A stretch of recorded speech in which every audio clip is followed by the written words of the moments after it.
Eu sou Alan Roberto de Queiroz, aluno de licenciatura em História na Uninter. Este é o trabalho de portfólio, entrevista, módulo B, fase 1. A minha convidada é a professora Celina Machado. Ela é professora no Ensino Básico Fundamental 1 da Rede Pública Municipal de Educação. Olá, professora. Seja bem-vinda. Sinta-se à vontade para responder essas questões. Agradeço o convite e espero responder e sanar todas as suas dúvidas em relação à aprendizagem, né, que você veio comentar. Então, nós vamos refletir sobre a mobilização de diversos saberes na prática docente. Nesse início, gostaria de saber como foi o seu processo de profissionalização e quanto tempo depois você começou a lecionar e o que deu certo na prática, no dia a dia da escola. Bom, eu terminei o magistério em 1995, prestei um concurso em fevereiro de 1996 e em maio eu fui chamada a lecionar, né? O que dá certo nas práticas pedagógicas de ensino são as rodas de conversa, né? As brincadeiras que a gente fala que são os cantinhos, onde o aluno ele põe para fora tudo aquilo que ele vivencia dentro de casa. E muitas vezes ele não fala, mas através das brincadeiras a gente consegue descobrir o mundo em que ele vive, né? Nas rodas de conversa também a gente consegue tirar dele, muitas vezes, aquilo que a gente quer saber da criança, né? E os projetos também, com as culminâncias, a gente consegue avaliar aquilo que o aluno aprendeu, né? E ele põe em prática tudo aquilo, toda a sua aprendizagem em processo. Tudo que é usado em favor da aprendizagem, o professor ele tem que colocar o aluno como parceiro dessa relação, porque professor e aluno neste processo, o processo de ensino-aprendizagem, ele é garantido.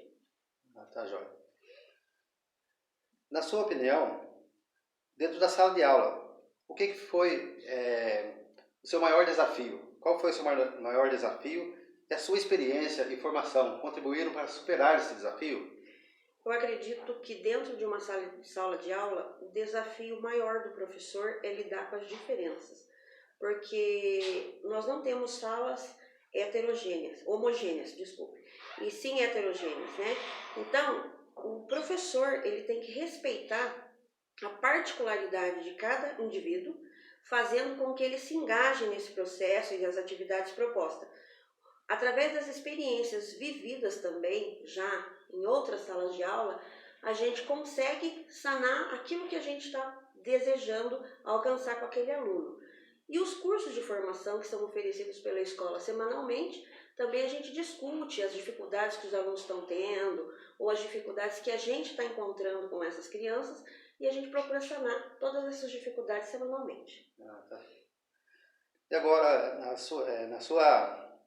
gostaria de saber, né, como é a sua relação com os seus alunos? Você busca conhecer o contexto histórico deles? E é possível conhecer o contexto histórico de cada um deles? Olha, a minha relação com os alunos eu acredito assim que seja até boa. Procuro manter parceria com eles, né? E quando eu sinto necessidade na sala de estar, porque às vezes o aluno ele é um bom aluno, vai bem nas atividades, de repente ele começa a ter algum desvio, ele não quer aprender mais, ele está meio quieto, ou então começa a indisciplina, aí entra a família, né? Então você tem que estar entrando em contato com os familiares e na maioria das vezes os pais se põem presente, né? Então a gente chama, eles acabam vindo, mas os 100% da sala a gente não consegue, porque infelizmente ainda tem pais que não valorizam a educação. Então, a parte da gente a gente consegue fazer, mas infelizmente não conseguimos abranger tudo. A desejar, né? Isso. Agora, na sua opinião, qual a maior dificuldade que o docente recém-formado na academia irá encontrar em seu início de carreira? Eu acredito, e já passei por isso também, é a inexperiência. Porque a inexperiência ela gera uma insegurança.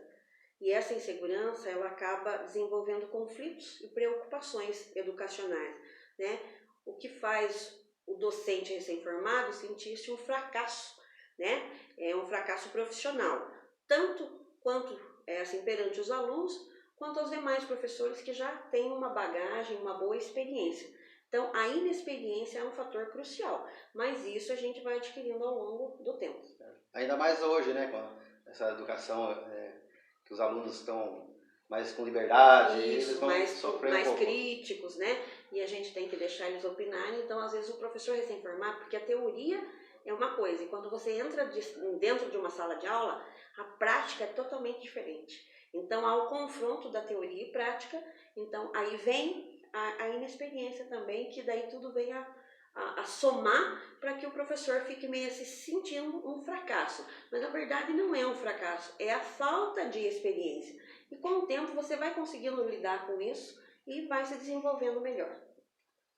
Tá ok.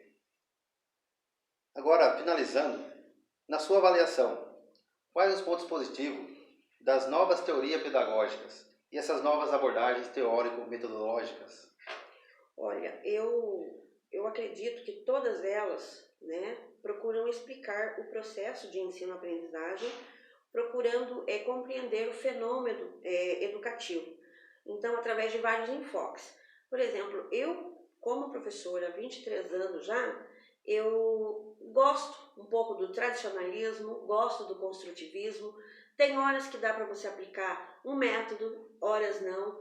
Hoje, né, se trabalha muito o construtivismo, né, de Emília Ferreiro, onde as crianças, você tem que partir daquilo que elas já sabem, né? Então você questiona, você argumenta, você valida a informação da criança, tudo. Mas tem crianças que a gente consegue trabalhar nesse construtivismo através de quadrinhas, parlendas, e outras não. Então, aí entra aquele tradicional que você tem que mostrar a família silábica para ela, né? Porque ela tem que estar ali, a fonetização, né? Você tem que mostrar para ela. Mas não que você vá dar lá, por exemplo, a Eva viu a uva. Não, isso não existe mais. Mas algumas técnicas tradicionais eu ainda utilizo, porque até o próprio nome já diz, né? Tradicional é uma coisa boa. E também intercalo o construtivismo, porque hoje em dia nós não temos mais aquele aluno que senta um atrás do outro.